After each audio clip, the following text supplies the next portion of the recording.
I've spent the morning at Headingley Stadium behind the South Stand, where the John Holmes famous statue is bedecked with number 7 shirts, flowers, scarves, but also scarves and shirts from many clubs around the country. It's been a very sad time, obviously, for Rob's family, for the whole Leeds family, but for the whole rugby league family. So we couldn't let this happen without mentioning it. And I know, Caitlin, you grew up watching that golden generation and watching Rob play very much shaped the player you wanted to be, didn't he? Yeah, I grew up obviously watching the golden era, and I started at hooker half back in the boys' game, and he was definitely something I aspired to be. As you mentioned, on and off the field, just a great man. Helped us along the way at the start of my Leeds journey. So yeah, definitely will be missed, and I think that the whole rugby community has got everyone's backs in this time. He has left an incredible legacy, not just as a player, but what he has done for the MND community.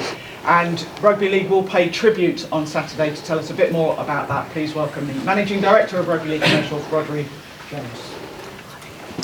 Thanks, Tanya. Thanks, Caitlin, for those words. Hello, everyone. Welcome to Haydock Park. You might wonder why we are here. Convenience to our 2 men's finalists, but because of our title sponsor, Betfred, who sponsor both the men's and the women's Challenge Cups, and their commitment to our sport, but also to horse racing as well. We're in the middle of a period of time where their residency here at Haydock enables us to be here today. So thank you, everybody, for being here. Also remiss of me not to mention AB Sundex as well, for their continued support of the 1895 competition in what promises to be a great final on Saturday between Wakefield and Sheffield.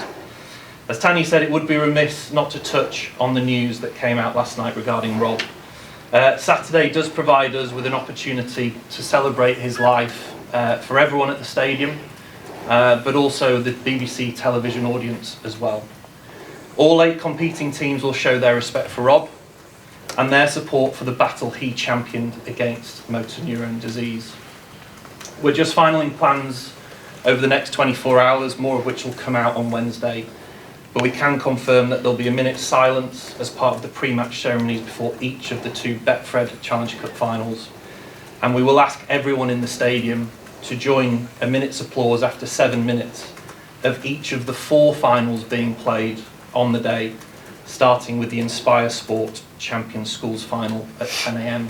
And just a word on those 2, it's great to see St Peter's and Glantaff here, especially Glantaff, who've come up from Cardiff to be here with us this afternoon. So thank you very much.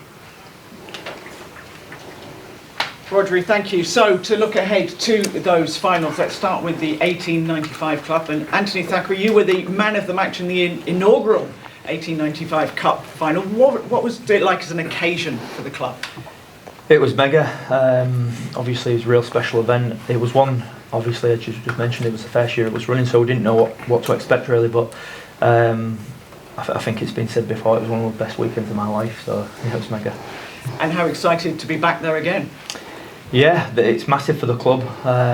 Any chance to play at Wembley and play in cup finals is massive, and yeah, there was I think 3 or 4 lads from the initial squad in 2019 are going back there as well. So yeah, it'll be a great occasion. And Matty, for you, for Wakefield, in previous years not eligible for the 1895 Cup, but here you are going back, and your fans have been absolutely fantastic rallying around you in the Championship. What a great occasion for them. Yeah, it was brilliant. Yeah, I mean, you could see it when we won the semi-final, just how much it meant to the fans. That made it special, really. Obviously, they've not been down to Wembley since, I think it was the 70s, like 40 odd years. So, yeah, just the support they've given us, and since we made the final, the numbers of tickets they've sold, yeah, it'll be a great day for them, and hopefully we can make it a good performance on the field to reflect that. And very much feels like a new era for the club, doesn't it? Yeah, definitely. Yeah. I mean, it's crazy how much the club's changed in just a short space of time. Obviously, with the new ownership coming in, and obviously the new coaching team, everything about the club's going upwards, and it's just great to be a part of that at the minute. And a day at Wembley will top that off as well. So, Caitlin, Leeds against St Helens again, the rerun. What did you learn from last year? We've learnt a lot last year, just as we have done throughout the season. Playing Saints is always a good game, and definitely one to watch. So we learnt a lot, but we're ready to go again. Revenge talk in the air, or is it blank all of that out, just go for that game? I'd probably say blank all of that out. No matter the team that we're playing, it's the occasion and we're out there to win it. So the aim of the game is always going to be the same no matter the team. Jodie, I know how special it was for all of you last year. Can you put into words what it was like to lift that trophy? Oh look, it was everything we dreamed of. It was something that I think most of us never thought in our playing careers would happen for the women's game. So to have the opportunity to play there was immense, but to walk up those steps and lift that trophy was, best day of my life, and I'm sure there's a lot of the girls who probably agree with that. And yeah, I just feel really lucky that we get to do the same again with this group of girls. There's some girls who didn't get that opportunity last year, so we want to do it for them. Does it feel different, the build-up this time around, because you've been there and done it? I suppose a little bit different. We know what to expect a little bit, but we're still as hungry as ever.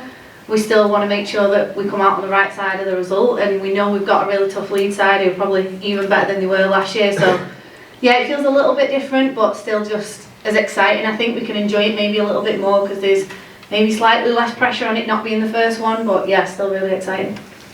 George, for you, the season's going fantastically well, and you get to run out at Wembley. How exciting for you to lead the team out there? Yeah, really exciting. I think it's a great chance for the group. We've not been at a final for 5 years at Warrington, so it's something that we owe to the fans. And we're playing against the champions. We know we're in for a real tough game, and we can't wait as a group. It's our first real proper test on the biggest stage for a while. Everyone knows, obviously, you're a Wigan lad. Split loyalties for the family and friends? Yeah, a little bit. I've got people asking me for tickets, but they're sporting Wigan, so they've no chance.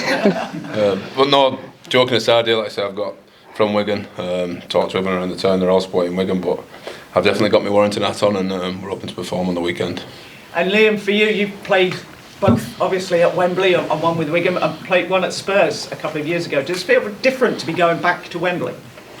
It's something I'm looking forward to. Obviously, like you mentioned there, last time was 2017, so quite a while ago now, and we're just looking forward to the occasion. We're coming up against a great team in Warrington who I think any time we come up against them it's a tough game, as we've seen at the weekend, and it's just one we're looking forward to as a team, and getting down there and putting a good performance in. And you'd have played alongside the guy sitting next to you in 2017. Do you all just put your phones away, no messages, no banter for the next week or so? Yeah, it's one of them. Obviously we're from the same town, but George has got his job to do with Warrington, and it's our job to try and stop him at the moment, but it's going to be a tough day, but a great occasion at the same time.